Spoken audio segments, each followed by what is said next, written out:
Hi everyone, quick video to test Bluetooth audio with the Hyperpixel on a Pi3 now.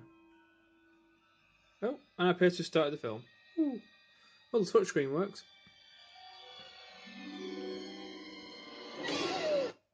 Let's stop it there. So as you can see, Last Jedi official trailer. This is on YouTube. I had a go with OMX Player to play back audio over Bluetooth and it just didn't work. And looking on the Raspberry Pi forums, there's a lot of people reporting that's the case. More investigation is needed.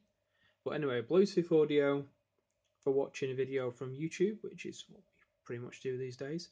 So let's just restart the video. I'm not going to play all of this because copyright, Lucasfilm, Disney, Yoda, they'll all get me.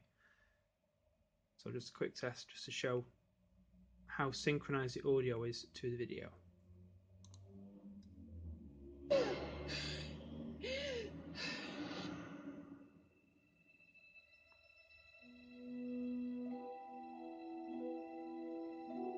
Breathe.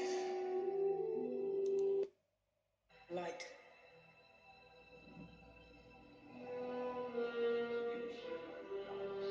Darkness.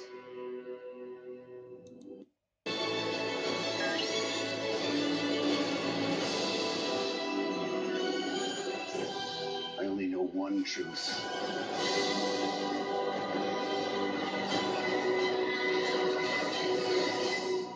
It's time for the Jedi to end.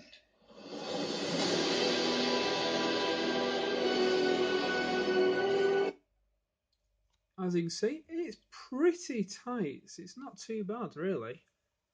For just general watching, absolutely fine. I mean, you may notice some lags here and there. I'm connected over Ethernet connection, which means I've got as much speed as the Pi can grab from the internet.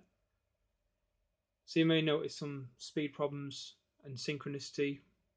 Is that even a word? Yeah, it is. When audio and video are playing over Wi-Fi. But this is just a Jam Classic speaker that I got for Christmas a few years ago. Nothing special. And it seems to work pretty well. I'm quite happy with it, and I'll put this onto the blog post. Thanks.